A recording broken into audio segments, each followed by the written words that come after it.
நம்ம சேனலில் வீடியோ போட்டோடனே உங்களுக்கு மெசேஜ் வரணும் அப்படின்னு நீங்கள் நினச்சிங்கன்னா ரைட் சைடில் இருக்கிற ரெட் கலர் சப்ஸ்கிரைப் பட்டனை ப்ரெஸ் பண்ணிக்கோங்க. அப்படியே பக்கத்தில் ஒரு பெல் சிம்பிள் வரும், அதே கிளிக் பண்ணிட்டீங்கன்னா உங்களுக்கு மெசேஜ் தவறாமல் வரும். சரி, வாங்க வீடியோக்குள்ளே போகலாம். என்னோட பேர் தாரணி. நான் யாருக்கும் தெரியாதுன்னு சொல்லி ஃபேஸ்புக் மூலமாக செஞ்ச ஒரு செயல் என் வாழ்க்கையே புரட்டி போடுன்னு சொல்லி அப்போ நான் நினைக்கவே இல்லை. அதுவே என் வாழ்க்கையில் மறக்க முடியாத சம்பவமாக இருந்துச்சு. நான் 12ஆம் வகுப்பு வரைக்கும் தான் படிச்சிருக்கேன். படிப்பு முடிஞ்ச சில மாதங்கள்லேயே என் பெற்றோர்கள் எனக்கு கல்யாணம் பண்ணி வச்சுட்டாங்க. எங்களுக்கு நிச்சயிக்கப்பட்ட திருமணம் தான். ஆனால் என் கணவர் என்னை பல வருஷமாக காதலிச்சு திருமணம் செஞ்சவங்க எப்படி பார்த்துக்குவாங்களோ அந்த மாதிரி அன்பாக பார்த்துக்கிட்டாரு. என் கணவர் பேர் மித்ரன். அவர் சவுதியில் ஒரு நிறுவனத்தில் வேலை செஞ்சிக்கிட்டு இருக்காரு. கல்யாணத்துக்காக தான் அவர் 2 மாதம் லீவ் எடுத்துகிட்டு வந்திருந்தார். அதுலேயே 15 நாள் பொண்ணு தேடுறதுக்காக செலவு போயிடுச்சு.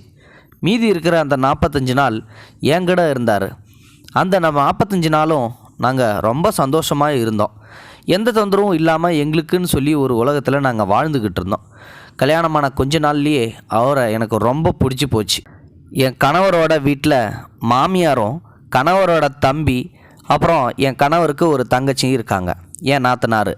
கணவரோட தம்பிக்கு என் கணவரை விட 2 வயசு மட்டும்தான் வித்தியாசம். என் கணவரோட தங்கச்சி 15 வயசு. இப்போ அவள் படிச்சுக்கிட்டு இருக்கா. மாமியாரையும் குறை சொல்ல முடியாது. அவங்களும் என்னை ரொம்ப அன்பாக பார்த்துக்கிட்டாங்க. அவங்க பக்தி பாரம்பரியத்தில் ஊறி போய் இருந்தாங்க. இப்படியான சந்தோஷத்தில் மிதந்து கொண்டுகிட்டு இருந்த எனக்கு நாட்கள் குறைய குறைய என் உயிர் போகிற மாதிரி இருந்துச்சு. ஏன்னா கடைசியாக என் கணவர் மித்ரன் என்னை விட்டு பிரிகிற நேரம் வந்துச்சு.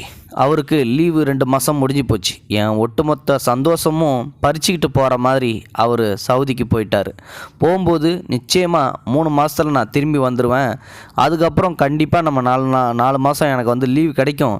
நம்ம மறுபடியும் சந்தோஷமாக இருக்கலாம். வாய்ப்பு இருந்தால் போகும்போது உன்னை கூட நான் அழைச்சிக்கிட்டு போகிறேன் அப்படின்னு சொல்லி கொஞ்சம் நம்பிக்கையும் சொல்லிட்டு போனார். ஆனால் அவர் சொன்னது எதுவுமே நடக்கவே இல்லை. ரொம்ப தனிமையில் நான் வாடத் தொடங்கினேன். அவர் போன சில நாட்கள் வர நடப்பிடமாக வாழ்ந்துக்கிட்டு இருந்தேன். எதுவும் பிடிக்காமலும் யார்கிட்டையும் பேசாமலையும் உள்ளுக்குள்ளேயே அழுதுகிட்டு இருந்தேன். இரவு நேரங்களில் என் ரூமில் என்னையே மீறி நான் அழுதுகிட்டு இருப்பேன்.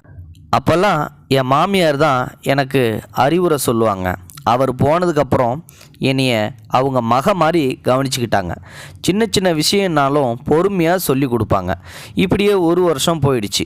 இதுக்கிடையில் என் கணவரோட தம்பிக்கும் திருமணம் செய்கிறதுக்கு மாமியார் முடிவு பண்ணாங்க.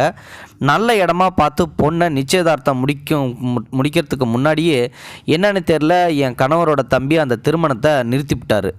எல்லாரும் அவர்கிட்ட காரணம் கேட்கும்போது அதுக்கு வாய்ப்பே இல்லை, நான் அது வந்து சொல்ல மாட்டேன் அப்படின்னு அவர் வாயை கூட திறக்கவே இல்லை. என் கணவரோட தம்பி உள்ளூரில் ஒரு கம்பெனியில் தான் வேலை செஞ்சிகிட்டு இருக்காரு. காலைல 9 மணிக்கு போனார்னா சாயந்தரம் 4 மணிக்கெல்லாம் வீடு திரும்பி வந்துடுவார். நல்ல சம்பளம் வாங்குறாரு. என்கிட்ட அதிகமாக பேசுனது கிடையாது. மாமியார் தான் ஏதாவது விஷயம் இருந்தால் கேட்டு தெரிஞ்சுக்குவாங்க. வீட்டுக்கு தேவையான எல்லா வேலையும் அவரே செஞ்சு கொடுப்பாரு. அவர்கிட்ட அதிகம் பேசாதால அவரை பற்றி முழுசாக என்னால் தெரிஞ்சுக்கொள்ள முடியல. கணவரோட தங்க இப்போ தான் வந்து 9ஆம் வகுப்பு படிச்சுக்கிட்டு இருக்கா. வெளியூரில் உள்ள ஒரு ஹாஸ்டலில் தங்கி படிக்கிறதால அவள் எப்பாவது தான் வீட்டுக்கு வருவாள். மாமனார் அரசாங்க உத்தியோகத்தில் இருந்தவர். எனக்கு கல்யாணம் ஆகிறதுக்கு முன்னாடியே அவர் இறந்து போயிட்டார். அவரோட பென்ஷன் பணமும் கூட மாமியார்கிட்ட தான் வருது. பணத்துக்கு வீட்டில் எந்த குறைச்சலும் இல்லை. ஆனாலும் என் கணவர் முழு சம்பளத்தையும் என் மாமியார் பேரில் தான் அனுப்பி வைப்பார். என் கணவர் பணத்தில் இருந்து தான் வீட்டுக்கு தேவையான செலவுங்களை எல்லாத்தையும் செஞ்சுக்கிட்டு இருந்தாங்க மாமியார். இதை பற்றி நான் பல தடவை என் கணவர்கிட்ட கேட்டதுண்டு. ஆனால் சில நேரங்களில் அம்மா எது செஞ்சாலும் நல்லா இருக்கும், நீ பொறுமையாக அப்படின்னு நீ இதை பற்றிலாம் கேட்காத அப்படின்னு சொல்லுவார். சில நேரத்தில் என்கிட்ட கோவப்படுவார். என்ன நீ இப்பயே ஓப்பனன்னு சொல்லி பிரித்து பார்க்குறியா அப்படின்னு சொல்லி கோவப்படுவார். மாமியாரும் எனக்கு தேவையான எல்லா பொருளையும் வாங்கி கொடுப்பாங்க. ஆனாலும் என் மேலே ஒரு கண்ணு வச்சுக்கிட்டே தான் இருந்தாங்க. நான் என்ன செஞ்சிகிட்டு இருக்கேன், என்ன பண்ணுறேன், எங்கே போகிறேன் அப்படின்னு சொல்லி எல்லாத்தையும் கவனிக்க தொடங்கினாங்க என் மாமியாங்க. நானும் என் கணவர்கிட்ட அடிக்கடி ஃபோனில் பேசிக்கிட்டு இருப்பேன். அப்போ வீடியோ காலில் பேசும்போது கணவர் என் அழகை பற்றி ரொம்பவே புகழ்ச்சியாக பேசுவார். எனக்கு அது வந்து சந்தோஷமாக இருக்கும். அவர் என்னை பற்றியும் அழகை பற்றியும் ஒவ்வொரு தடவையும் பேசும்போது நான் எனக்கு நானே என்னையே ரசிச்சிக்கிட்டு இருப்பேன். அதுக்கு தகுந்த போல் நானும் என்னை அலங்கரிச்சுக்கிட்டு வீடியோ கால்லையும் பேச ஆரம்பிப்பேன். இதை என் மாமியார் ஒரு நாள் பார்த்துட்டு என்னை கூப்பிட்டாங்க, இங்கே வான்னு சொல்லிட்டு. வயசுக்கு வந்த பொண்ணும் கல்யாணம் ஆகாத கணவரோட தம்பியும் இங்கே வீட்டில் இருக்காங்க. நீ எப்படி உன்னை இவ்வளோ அழகாக அலங்கரிச்சிக்கிட்டு உன் கணவர்கிட்ட வந்து பேசுகிறதால அவங்களோட மனசு வந்து உன்னை பார்த்து கெட்டு போகாதா? அதுக்கு வாய்ப்பு இருக்குல்ல, அதனால் நீ வந்து எப்பயும் போல் சாதாரணமாக தான் இருக்கணும் அப்படின்னு சொல்லி சொன்னதால் எனக்கு அவங்க சொன்னது ஒரு ஏமாற்றமாக இருந்துச்சு. ஒரு நாள் நம்மளை பாசமாக கவனிச்சிட்டு இருந்தாங்க, திடீர்னு நம்மளை கண்டிக்கலாங்களே அப்படின்னு சொல்லிட்டு சரின்னு சொல்லிட்டு நானும் பகல் நேரங்களில் சாதாரணமான இருந்துட்டு நைட் நேரத்தில் மட்டும் குளித்து முடிச்சுட்டு என்னை அலங்கரிச்சிக்கிட்டு அவர்கிட்ட ஃபோனில் பேசுறதுக்காண்டி ரூமை பூட்டிக்கிட்டு என் கணவர் கூட வீடியோ காலில் பேச ஆரம்பிப்பேன். கணவரும் சில நேரத்தில் இந்த தனிமை என்னை கொல்லுது, தயவு செஞ்சு சீக்கிரம் வந்துடுங்க அப்படின்னு சொல்லிட்டு என்னையும் மீறி நான் அழுதுகிட்டு இருப்பேன் அவர்கிட்ட. அவரும் இன்னும் கொஞ்ச நாள்லேயே நான் வந்துடுறேன் அப்படின்னு சொல்லி இங்கே சம்பாதிக்கிற பணத்தை வச்சு நம்ம சின்னதாக ஒரு தொழில் தொடங்கலாம் அப்படின்னு சொல்லி முடிவெடுத்திருக்கேன். அதுக்கப்புறம் உன்னை விட்டுட்டு நான் எங்கேயும் போக மாட்டேன், நம்ம சந்தோஷமாக இருக்கலாம் அப்படின்னு சொல்லி அடிக்கடி என்கிட்ட சொல்லிகிட்டே இருப்பார். ஆனால் அந்த தனிமை என்னை கொஞ்சம் கொஞ்சமாக கொல்ல ஆரம்பிச்சிச்சு. எவ்வளோ நாள் தான் தனியாக இருக்கிறது? நானும் தலையணையே என் கணவனாக நினச்சி நான் அப்பப்போ அவர்கிட்ட பேசுகிற மாதிரி நினச்சிக்குவேன். குளிக்கும்போது இந்த அழகதை ரசிக்கிறதுக்கு என் கணவன் என்கிட்ட இல்லையே அப்படின்னு சொல்லிட்டு எனக்கு மனவேதனையும் உண்டாக்குச்சு. சில நேரங்களில் கணவனுக்காக என்னோடய ஃபோட்டோவை எடுத்து நான் அவருக்கு அனுப்புனேன். அதை பார்த்துட்டு ரொம்ப வெகுவாக என்னை புகழ்ந்து தள்ளுவார். அந்த புகழ்ச்சியே எனக்கு ஒரு போதையாக இருந்துச்சு. இப்படி கொஞ்ச நாள் ஆரம்பித்த பழக்கம் எல்லை மீறி போச்சு. குளிக்கிற ரூமுக்கு போகிறதுக்கு முன்னாடி புகைப்படம், அப்புறம் என்ன நானே ரசிச்சிருப்பேன். சில கவர்ச்சியான புகைப்படங்களையும் எடுத்து வச்சுருந்தேன். சில புகைப்படங்களை வந்து கணவருக்கும் அனுப்பி வச்சேன். இதை பார்த்தாவது கொஞ்சம் என்னை தேடி திருப்பி வந்துடுவார், கொஞ்சம் சீக்கிரம் வருவார்னு சொல்லிட்டு. 1 வருஷங்கிறது 2 வருஷம் ஆயிடுச்சு. ஆனால் என் கணவர் வந்த பாடில்லை. கேட்டாலும் ஏதாவது ஒரு காரணம் சொல்லி சமாளிக்க ஆரம்பித்தார். நானும் தனிமையிலே மனவேதனைக்கு ஆளாகிட்டே இருந்தேன்.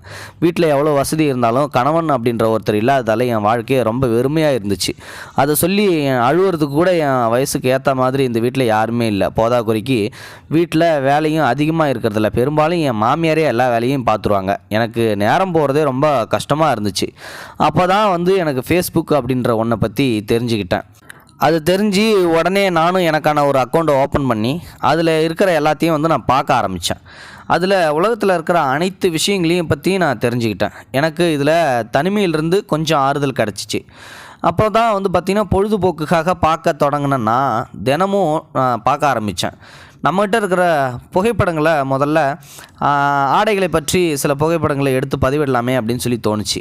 நான் நினச்ச மாதிரியே என்னோடய முகத்தை வந்து மறைச்சிக்கிட்டு புகைப்படங்களை ஆடைகளை மட்டும் எடுத்து புகைப்படத்தை பிடிச்சி பதிவு செஞ்ச சில மணி நேரங்கள்லேயே அதிகமான பார்வையாளர்களை கவர்ந்துச்சு அந்த புகைப்படம். அதிகமானோர் எனக்கு நட்புக்கான அழைப்புகளை வந்து விடுத்தினார்.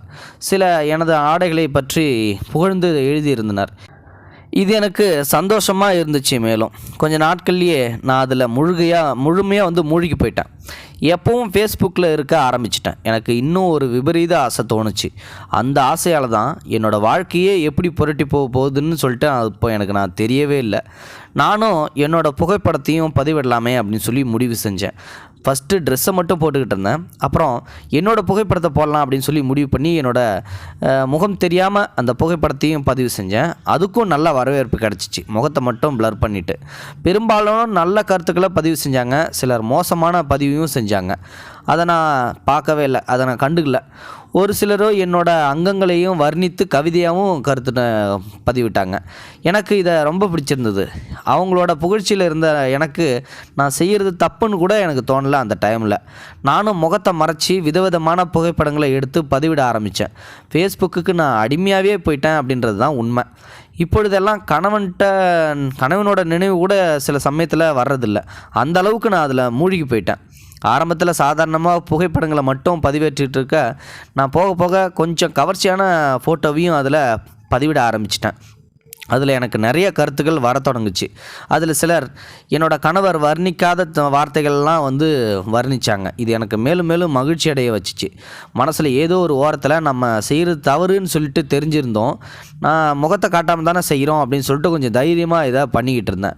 கவர்ச்சியான புகைப்படம் முகத்தை காட்டாமல் இருந்தாலும் பிரச்சனை இல்லை அப்படின்றதால எனக்கு தைரியத்தை உண்டாகுச்சு. ஒரு நாள் நான் எதிர்பார்க்காத அந்த சம்பவம் நடந்துச்சு. புகைப்படம் எடுத்துக்கிட்டு இருக்கும்போது தவறுதலாக செல்ஃபோன் கீழே விழுந்துருச்சு. அது நொறுங்கி போயிடுச்சு. அதில் நான் ரொம்ப பதட்டம் அடைஞ்சிட்டேன். நான் விழுந்திருந்தா கூட கவலைப்பட்டிருக்க மாட்டேன். ஃபோன் விழுந்ததால் எனக்கு ரொம்ப பதட்டமாயிடுச்சு. கொஞ்ச நேரத்தில் என்ன செய்கிறதுன்னு தெரியாமல் தவிச்சிக்கிட்டு இருந்தேன். என்னையும் அறியாமல் சில நொடிகள் நான் அழுதே விட்டேன். செல்ஃபோன் இல்லாமல் எனக்கு அன்னைக்கு முழுக்க ரொம்ப கஷ்டமாக இருந்துச்சு. அப்படி என்னோடய உலகமாக மாறி போயிருந்தது அந்த செல்ஃபோனு. கணவர் என்னை தொடர்பு கொள்ள முயற்சித்த பொழுது அது கிடைக்காததால் எனது மாமியார் தொலைபேசியில் தொடர்பு கொண்டார். உனது செல்போனுக்கு என்ன ஆனது என்று கேட்கும் பொழுது நான் விவரத்தை சொல்ல, அவரும் எனது தம்பியிடம் உனது செல்போனை கொடு, அவனுக்கு தெரிந்த நண்பர்கள் நிறைய பேர் உள்ளனர், அவன் சரி செய்து கொடுப்பான் என்றார். நானும் சரி என்றேன். பிறகு மெமரி கார்டை மட்டும் கழட்டி வைத்துவிட்டு தொலைபேசியை எனது கணவரின் தம்பியிடம் கொடுத்தேன். அப்பொழுது எனக்கு தெரியாது ஃபேஸ்புக் தொலைபேசியில்தான் இருக்கும் என்று. அவரும் சொன்னது போல தொலைபேசியை சரி செய்து கொடுத்தார். ஆனால் முன்பெல்லாம் என்னை பார்த்தால் சிறிதாக புன்னகைப்பார். இப்பொழுது அது காணாமல் போயிருந்தது. ஏதோ கோபத்துடன் பார்ப்பதைப் போல எனக்கு தோன்றியது. தொலைபேசி வந்த மகிழ்ச்சியில் அதை நான் பெரிதாக எடுத்துக்கொள்ளவில்லை. பிறகு சில நாட்கள் நன்றாகவே சென்றது. ஒரு நாள் எனது கணவரின் தம்பியின் தொலைபேசி கூடத்தில் சார்ஜ் ஏறிக்கொண்டிருந்தது. அதை நான் கவனிக்கவில்லை. யதார்த்தமாக எனது கைப்பட்டு தொலைபேசி கீழே விழுந்தது. நானும் பதறிப்போய் ஏதாவது ஆகிவிட்டதா என்று அந்த செல்போனை பார்க்க ஆரம்பித்தேன். அப்படி பார்த்த எனக்கு பெரும் அதிர்ச்சியாக இருந்தது. காரணம், நான் ஃபேஸ்புக்கில் பதிவேற்றிய அனைத்து புகைப்படங்களையும் தம்பியின் கனவு ஸ்கிரீன்ஷாட் எடுத்து வைத்திருந்தார். மொபைல் விழுந்த சத்தத்தை கேட்டு அவரும் வந்துவிட்டார். அந்த புகைப்படங்களை நான் அழிப்பதற்குள் அவர் வந்துவிட்டதால் என்னால் எதுவும் செய்ய முடியவில்லை. நான் அந்த புகைப்படங்களை வெறித்து பார்த்து கொண்டிருப்பதை கவனித்த அவர் எதுவும் பேசாமல் என் கைகளில் இருந்து தொலைபேசியை பிடுங்கி சென்றார். எனக்கு தலையில் வெடி விழுந்ததைப் போல இருந்தது. அந்த இடத்திலேயே நின்று கொண்டே இருந்தேன். எனக்கு ஒன்று மட்டும் புரிந்து போனது. அனைத்து விஷயங்களும் கணவரின் தம்பிக்கு தெரிந்துவிட்டது என்று. பின்பு உடனடியாக சென்று என் பெயரில் இருந்த ஃபேஸ்புக் அக்கௌண்ட்டை டெலீட் செய்துவிட்டேன். அத்தோடு சேர்த்து என் புகைப்படங்களையும் தான். ஆனால் கணவரின் தம்பியிடம் இருக்கும் தொலைபேசியில் உள்ள புகைப்படங்களை எப்படி அழிப்பது என்று தெரியாமல் குழம்பி போனேன். காரணம், முகம் மறைக்காமல் அதே புகைப்படங்களை எனது கணவருக்கும் அனுப்பி வைத்திருந்தேன். அதை கணவர் பார்த்தால் நிச்சயம் தெரிந்து கொள்வார். எனக்கு அப்பொழுதுதான் விபரீதம் புரிய ஆரம்பித்தது. சாதாரணமாக செய்த செயல் எப்படி என் வாழ்க்கையை சிதைக்கப் போகிறது என்று யோசிக்க ஆரம்பித்தேன். நான் செய்த தவறுக்காக என்னையும் அறியாமல் கண்ணீர் வந்தது. அந்த புகைப்படம் மட்டும் வெளியே தெரிந்தால் எனது வாழ்க்கை என்ன ஆகும் என்று, எனது அப்பா அம்மை மான மரியாதை என்ன ஆகும் என்று, உற்றார் உறவினர்களும் எப்படி நினைப்பார்கள் என்று நினைக்கும்போது எனது மனம் பதபதைத்தது. நானும் எப்படியும் கணவரின் தம்பியிடம் பேசி அந்த புகைப்படங்களை எல்லாம் அழித்து விடலாம் என்று முடிவு செய்தேன். மாமியார் இல்லாத சமயமாக பார்த்து அவரது ரூமுக்கு போனேன். அவரும் என்னை என்ன என்பது போல கோபமாக பார்த்தார். நானும் பேச முடியாமல் திணறி நின்று கொண்டிருந்தேன். இதை அவர் புரிந்து கொண்டார். பின்பு அவர், அண்ணி, உங்களை நல்லவங்கன்னு சொல்லிட்டு நினச்சிக்கிட்டு இருந்தேன். ஆனால் நீங்கள் இவ்வளோ மோசமானவங்களாக இருப்பீங்கன்னு நான் கொஞ்சம் கூட நினைக்கல. எதற்காக இப்படி செய்தீர்கள் என்று கேட்க நான் பதில் எதுவும் கூற முடியாமல் தலைகுனிந்து நின்றேன். பின்பு அவரும் மாமியார் இல்லை என்பதை புரிந்து கொண்டு தனது அறையை விட்டு வேகமாக வெளியே சென்று விட்டார். 2 நாட்கள் கழித்து மீண்டும் விடாமல் அவரிடம் கெஞ்ச ஆரம்பித்தேன். தயவு செய்து எனது ஃபோட்டோக்களை எல்லாம் யாரிடமும் காட்டிவிடாதீர்கள். எனது வாழ்க்கையை உங்கள் கையில் தான் உள்ளது. நான் விபரீதம் புரியாமல் தவறு செய்துவிட்டேன். ஃபேஸ்புக்கில் என்னுடைய ஃபோட்டோக்களை போட்டது தவறுதான். என்னை மன்னித்து அந்த ஃபோட்டோக்களை அழித்து விடுங்கள் என்று அழுது கொண்டே கூறினேன். ஆனால் அவர் கேட்பதாக இல்லை. என்னிடம் ஒரு வார்த்தை கூட அவர் பேசவில்லை. அவர் கண்களில் கோபம் மட்டுமே தெரிந்தது. எனக்கு ஓரளவு தெரிந்து போனது, எப்படியும் எனது மாமியாரிடமும் கணவரிடமும் சொல்லிவிடுவார் என்று. எனக்கு வேறு வழியும் தெரியவில்லை. எப்படியாவது என்ன விலை கொடுத்தாவது அந்த புகைப்படத்தை அழித்தால் போதும் என்ற மனநிலைக்கு நான் வந்துவிட்டேன். ஒரு நாள் அவர் தனியாக இருக்கும் பொழுது அவருடைய அறைக்கு சென்று நான் அவரிடம், நீங்கள் என்னை என்ன வேணாலும் செஞ்சுக்கோங்க, எப்படி வேணாலும் செஞ்சுக்கோங்க, என்னை உபயோகப்படுத்திக்கோங்க, ஆனால் தயவு செஞ்சு அந்த ஃபோட்டோவை மட்டும் அழிச்சிடுங்கன்னு சொல்லி சற்று தலை குனிந்தவாறே கூறினேன். அவரது முகத்தை பார்க்க எனக்கு தைரியம் இல்லை. எனக்கு சிறு நம்பிக்கை இருந்தது, நாம் அழகாக இருக்கின்றோம், எப்படியும் அதில் மயங்கி விடுவார் என்று. ஆனால் நான் நினைத்தது நடக்கவில்லை. அண்ணி, இவ்வளோ நாள் போனா போதுன்னு சொல்லி இருந்தேன், இதுக்காக நீங்கள் இவ்வளோ கீழ்த்தரமான வேலையை செய்ய துணிச்சிட்டிங்களே என்று உங்களுக்கு தெரிகிறதா? இங்கிருந்து வெளியே சென்று விடுங்கள் என்று கோபமாக கத்தத் தொடங்கினார். அப்பொழுது நானும் அதை எதுவும் பேசாமல் அங்கிருந்து அமைதியாக வெளியே வந்துவிட்டேன். நான் வெளியே வருவதை எனது மாமியாரும் கவனித்து விட்டார். பிறகு என்னை அழைத்து, அவனோட ரூமில் உனக்கென்ன வேலை, எதுக்காக அங்கே போன என்று கேள்வி கேட்டார். நானும் பதட்டமடைந்தேன். ஆனாலும் சமாளித்து, எனது தொலைபேசி மீண்டும் பழுதடைந்து விட்டது, அதை பற்றி சொல்லலாம் என்று தான் அந்த ரூமிற்கு போனேன் என்றேன். ஆனால் அவர் நம்பவில்லை என்று எனக்கு தெரியும். பிறகு என்னிடம் எந்த கேள்வியும் கேட்கவே இல்லை. மறுநாள் எனது மாமியாரும் கணவரின் தம்பியும் தனியாக பேசிக்கொண்டிருப்பதை பார்த்தேன். எனக்கு உலகமே இருண்டு போனது. எப்படியும் கணவரின் தம்பி மாமியாரிடம் அனைத்து விஷயங்களையும் சொல்லிவிடுவார் என்று எனக்கு தோன்றியது. மாமியாரும் என்னிடம் எதுவுமே கேட்கவில்லை. எனக்கு குழப்பமாகவே இருந்தது. அவர் சொன்னாரா, சொல்லியிருக்க மாட்டாரா என்று தவித்து கொண்டிருந்தேன். அன்று இரவு எப்பொழுதும் போல் எனது கணவர் என்னை தொலைபேசியில் தொடர்பு கொண்டார். பின்பு என்னிடம், இவ்வளோ நாளாக எனது அம்மா என்னை ஊருக்கு வர சொன்னதில்லை, ஆனால் இன்னைக்கு நீ சீக்கிரம் ஊருக்கு வந்துடு என்றார். எனக்கு ஒரே குழப்பமாக இருந்துச்சு. யாருக்கு உடம்பு சரியில்லை என்று என் கணவர் கேட்டார். அவர் கேட்டபோது எனக்கு தூக்கி வாரி போட்டது. எனக்கு என்ன சொல்வதென்றே தெரியவில்லை. எதற்காக மாமியார் அப்படி சொன்னார் என்றும் புரியவில்லை. நானும் எனக்கு தெரியாது என்று கூறிவிட்டு ஃபோனை வைத்து விட்டேன். அன்று இரவு முழுவதும் தூக்கம் இல்லாமல் தவித்து போனேன். நமது வாழ்க்கை என்ன ஆகுமோ என்று பயந்தே போனேன். சில நாட்களிலேயே அனைத்தையும் முடித்துவிட்டு கணவர் ஊருக்கே வந்துவிட்டார். 2 வருடங்களாக இந்த நாளுக்காகத்தான் எதிர்பார்த்து காத்து கொண்டிருந்தேன். ஆனால் என்னால் அதை முழுமையாக அனுபவிக்க முடியவில்லை. காரணம், அனைத்து விஷயமும் கணவருக்கு தெரிந்துவிடுமோ என்ற பயம்தான் அதிகமாக இருந்தது. அவர் வந்த 2 நாட்கள் வரை யாரிடமும் அதிகமாக பேசவே இல்லை. நானும் எப்பொழுதும் சோகமாகவே இருப்பதை கணவரும் கண்டுபிடித்து விட்டார். என்னிடம் காரணம் கேட்க நானும் உடம்பு சற்று சரியில்லை என்று சமாளித்து விட்டேன். நானும் வாய்ப்பு கிடைக்கும் போதெல்லாம் கணவரின் தம்பியிடம் கெஞ்சிக் கொண்டிருந்தேன்.